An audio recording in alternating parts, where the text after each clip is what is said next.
دھماکہ زونگا عمران سیریز مظہر کلیم MA novel number 1 اور part 2 یعنی کہ دوسرا حصہ۔ تو آئیے شروع کرتے ہیں۔ جیسے ہی عمران نے چھلانگ لگائی اور طیارہ پھر مڑ کر اپنی منزل کی طرف چلا، کیپٹن شکیل، صفدر اور جولیا دوبارہ اپنی سیٹوں کی طرف بڑھے۔ وہ تینوں اپنی اپنی جگہ سخت پریشان تھے کہ نہ جانے عمران پر کیا گزرے گی۔ طیارے کے مسافر سارے ان تینوں کو عجیب نظروں سے دیکھ رہے تھے۔ چند ایک نے تو ان سے سوالات بھی پوچھے، لیکن انہوں نے کچھ بتانے سے انکار کر دیا۔ کیمرے کے متعلق ان تینوں میں سے کسی کو بھی معلوم نہیں تھا کہ وہ کیمرہ کیا تھا۔ انہوں نے تو یہ سمجھا تھا کیونکہ وہ سیاح بن کر نیو یارک جا رہے ہیں، اس لیے عمران نے ایک کیمرہ بھی ساتھ لے لیا۔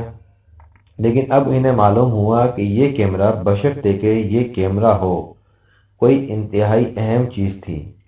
کیپٹن شکیل سوچ رہا تھا کہ وہ شخص کون تھا اور اسے اس کیمرے کے متعلق معلومات کہاں سے ملی۔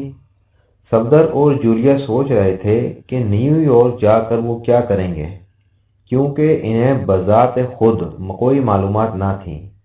سب کچھ عمران کو معلوم تھا اور عمران نہ جانے کب نیو یارک پہنچے، لیکن وہ سب بے بس تھے۔ اب تو آئندہ کا لائحہ عمل نیو یارک جا کر ہی بنایا جا سکتا ہے، اس لیے وہ اپنی اپنی جگہ خاموش بیٹھے رہے۔ 1 گھنٹے کے بعد طیارہ نیو یارک ایئرپورٹ پر لینڈ کر رہا تھا، لیکن صفدر وغیرہ یہ دیکھ کر پریشان ہو گئے کہ ایئرپورٹ پر ہر طرف پولیس ہی پولیس نظر آ رہی تھی۔ صفدر سمجھ گیا کہ پائلٹ نے اس واقعے کی اطلاع ایئرپورٹ پر دے دی ہے۔ اب سوالات اور تفتیش کا ایسا چکر چلتا نظر آتا تھا کہ جان چھڑانی مشکل ہو جاتی۔ اس لیے صفدر نے شکیل کے کان میں سرگوشی اور شکیل نے جولیا سے کہا۔ طیارہ ابھی تک ایئرپورٹ کے چکر لگا رہا تھا۔ جیسے ہی طیارہ چکر لگاتا ہوا شہر کے ایک طرف سے گزرا، ان تینوں نے اسی لمحے اپنے پستول نکال کر کھڑکیوں سے نیچے پھینک دیے۔ ان کی اس حرکت کو کسی نے محسوس نہ کیا، کیونکہ تمام لوگ اترنے کی تیاریوں میں مشغول تھے۔ اب ان تینوں نے اطمینان کا سانس لیا، کیونکہ کم از کم وہ اس کہانی سے ہی منقذ ہو جاتے تو پستول کی عدم موجودگی اس بات میں وزن پیدا کر دیتی۔ آہستہ آہستہ طیارہ ایئرپورٹ پر اتر گیا۔ جیسے ہی طیارہ، پولیس نے طیارے کو گھیرے میں لے لیا۔ مسافر باری باری اترنے لگے۔ صفدر اور جولیا بھی نیچے اترے۔ پولیس کے پاس کھڑی ایئر ہوسٹس نے ان کی طرف اشارہ کیا اور پولیس نے انہیں ایک طرف آنے کی ہدایت کی۔ انہوں نے چہرے پر حیرت کے تاثرات پیدا کیے۔ اتنے میں کیپٹن شکیل بھی نیچے اتر آیا۔ ایئر ہوسٹس کے اشارے پر اسے بھی ایک طرف بلا لیا۔ انہوں نے ایک آفیسر سے اس بارے میں احتجاج کیا کہ انہیں کیوں روکا جا رہا ہے، لیکن وہ انہیں لے کر ایئرپورٹ کے ایک عمارت کی طرف چلے گئے۔ VIP روم میں لے جا کر ان پر سوالات کی بوچھاڑ کر دی، لیکن وہ تینوں صاف مکر گئے کہ انہیں اس واقعے کا کوئی علم نہیں اور نہ ہی ان کا کوئی چوتھا ساتھی تھا۔ لیکن پولیس افسر مطمئن نہ تھے۔ ان کی تلاشی لی گئی، لیکن ان کے پاس سے پستول قسم کی کوئی چیز برآمد نہ ہوئی۔ پولیس آفیسر حیران تھے کہ یہ کیا ماجرا ہے۔ بہرحال وہ انہیں مزید تفتیش کے لیے ہیڈ کوارٹر کی طرف لے چلے۔ راستے میں صفدر نے کیپٹن شکیل اور جولیا کی طرف مخصوص لہجے میں اشارہ کیا۔ ان دونوں نے سر ہلا دیا اور پھر ادھر ادھر دیکھنے لگے۔ اب وہ فرار کی سوچ رہے تھے، کیونکہ اس کے علاوہ کوئی اور چارہ نہ تھا۔ جیسے ہی یہ لوگ کسٹم کی حدود سے باہر نکلے تو صفدر تیزی سے ایک 10 منزلہ عمارت کی طرف بھاگا اور صدر دروازے میں گھس گیا۔ پولیس آفیسر پریشان ہو گئے۔ وہ صفدر کو پکڑنے کے لیے دوڑے۔ اب کیپٹن شکیل کی باری تھی۔ اس نے انتہائی جرات کا مظاہرہ کیا اور پاس سے گزرنے والی ایک موٹر سائیکل کی پچھلی سیٹ پر جم لگا دیا۔ موٹر سائیکل تیزی سے گزر رہی تھی۔ یہ ایک اندھی چھلانگ تھی کہ وہ ٹھیک موٹر سائیکل کی پچھلی سیٹ پر جا بیٹھا۔ پھر تو وہ موٹر سائیکل سے چمٹ گیا۔ دھکا لگنے سے موٹر سائیکل کا توازن بگڑنے لگا لیکن موٹر سائیکل سوار بھی کوئی تھا جس نے کنٹرول کر لیا۔ پہلے تو ساتھ جانے والے سپاہی گھبرا گئے، مگر فوراً انہوں نے ریوالور چلا دیے۔ مگر اتنی دیر میں کیپٹن شکیل ان کی رینج سے باہر ہو گیا تھا۔ اب انہوں نے جولیا کی طرف توجہ دی، وہ تو غائب تھی۔ جولیا دراصل انتہائی پھرتی سے ایک کھڑی ہوئی کار کے پیچھے رینگ گئی تھی۔ اب تو سب پولیس والے گھبرا گئے، سیٹیوں پر سیٹیاں بجنے لگیں۔ صفدر اس عمارت کے صدر دروازے سے ہوتا ہوا پچھلے دروازے سے گزرتا چلا گیا۔ چلتے چلتے اس نے مونچھیں اتار دیں اور اپنا کوٹ الٹ کر پہن لیا۔ اس کا کوٹ ڈبل کوٹ تھا۔ ایسے کوٹ مخصوص طور پر سیکرٹ سروس والوں کے لیے بنائے گئے تھے۔ اب صفدر کافی حد تک بدل چکا تھا۔ اس نے راہ جاتی ایک ٹیکسی روکی اور پھر اس میں سوار ہو کر اسے رائل پارک جانے کو کہا۔ چاروں طرف پولیس پھیل چکی تھی، مگر صفدر اطمینان سے ٹیکسی میں بیٹھا ہوا تھا۔ وہ بیٹھا ہوا ان حالات پر غور کر رہا تھا جن سے ناگہانی طور پر انہیں نمٹنا پڑ گیا۔ اس نے ٹیکسی ایک مچھیروں کی بستی جا کر رکوا دی۔ یہاں اسے معلوم تھا کہ اس کی مملکت کا ایک جاسوس رہتا ہے جو نیو یارک میں اس کے ملک کی طرف سے کام کرتا تھا۔ ایسے جاسوس ہر ملک میں پھیلے ہوئے ہوتے ہیں، اور پچھلی بار عمران کے ساتھ نیو یارک آنے پر اس کا پتہ معلوم ہوا تھا۔ پولیس سے بچنے کے لیے اس سے بہتر فی الحال اسے کوئی اور جگہ اچھی نظر نہیں آ رہی تھی۔ وہ ہلکے ہلکے قدم اٹھاتا جھونپڑیوں سے گزرتا گیا۔ ایک پرانی سی جھونپڑی کے دروازے پر 3 دفعہ مخصوص انداز سے دستک دی۔ چند لمحوں بعد دروازہ کھولنے والا ادھیڑ عمر کا مچھیرا تھا۔ اس نے حیرانی سے صفدر کو دیکھا۔ صفدر نے آہستہ سے X2 کا لفظ کہا اور مچھیرے کے چہرے پر حیرت پھیل گئی۔ وہ ایک طرف ہو گیا اور صفدر سر جھکا کر جھونپڑی میں داخل ہو گیا۔ تھوڑی ہی دیر بعد اسے ایک دوسری کہانی سنا رہا تھا۔ ادھر کیپٹن شکیل کی موٹر سائیکل کافی دور تک چلی گئی، لیکن توازن سنبھلتے ہی اس نے موٹر سائیکل روک دی۔ لیکن کیپٹن شکیل نے اپنا فاؤنٹین پن نکال کر اس کی کمر سے لگا دیا اور اسے پستول کی دھمکی دے کر موٹر سائیکل چلانے پر مجبور کر دیا۔ موٹر سائیکل سوار نے موٹر سائیکل دوبارہ بھگانا شروع کر دیا۔ کیپٹن شکیل اسے ایک گلی میں لے گیا اور پھر ایک ہی مکے سے موٹر سائیکل سوار کو بے ہوش ہونے پر مجبور کر دیا۔ اب موٹر سائیکل کیپٹن شکیل کے ہاتھ میں تھا اور وہ اسے گلیوں میں بھگا رہا تھا۔ وہ سوچ رہا تھا کہ اب وہ کہاں جائے، کیونکہ اس میک اپ میں کسی ہوٹل میں جانا پولیس کے ہاتھوں میں جانے کے مترادف تھا، اور دوسری جگہ کا اس کو علم میں نہیں تھی۔ آخر کار موٹر سائیکل اس نے ایک سڑک پر چھوڑ دی اور خود پیدل گلیوں میں چلنے لگا۔ چلتے چلتے جب وہ تھک گیا تو اس نے ایک گلی میں ایک مکان کے دروازے پر دستک دی۔ دروازہ فوراً کھل گیا۔ کھولنے والا سورج سے کوئی بدماش نظر آ رہا تھا۔ کیا بات ہے؟ وہ آدمی غرایا۔ میرے پیچھے پولیس لگی ہوئی ہے، مجھے پناہ دے دو، کیپٹن شکیل نے التجائیہ لہجے میں کہا۔ پولیس؟ اچھا، اندر آ جاؤ۔ اس آدمی نے راستہ چھوڑ دیا۔ صدر دروازے کے آگے ایک تنگ سی گلی تھی۔ کیپٹن شکیل اس آدمی کے پیچھے پیچھے چلتا رہا۔ گلی سے گزر کر وہ ایک بہت بڑے ہال میں آ گئے۔ یہاں میزیں بچھی ہوئی تھیں جن پر جوا کھیلا جا رہا تھا۔ کیپٹن شکیل اس اتفاق پر حیران تھا کہ کس طرح وہ خود بخود ایک خفیہ جوئے خانے میں آ نکلا۔ گروہ کے سردار کو مطمئن کرنے میں کامیاب ہو گیا تو پھر فی الحال وہ پولیس کے پھندے سے بچ جائے گا۔ وہ شخص ہال میں گزر کر پھر ایک راہداری میں گھس گیا۔ کیپٹن شکیل اس کے پیچھے تھا۔ راہداری سے چلتے چلتے وہ شخص ایک دروازے کے سامنے جا کر رک گیا۔ اس کے دروازے پر دستک دی۔ آ جاؤ، ایک گھراہٹ آمیز آواز آئی۔ دروازہ کھول کر کیپٹن شکیل اور وہ شخص اندر چلے گئے۔ اندر ایک لمبی چوڑی میز کے پیچھے ایک بہت ہی بھاری بھرکم شخص بیٹھا تھا۔ میز پر شراب کی بوتل کھلی پڑی تھی۔ اس شخص کی آنکھیں سرخ تھیں۔ کیا بات ہے بوٹو، یہ کون ہے؟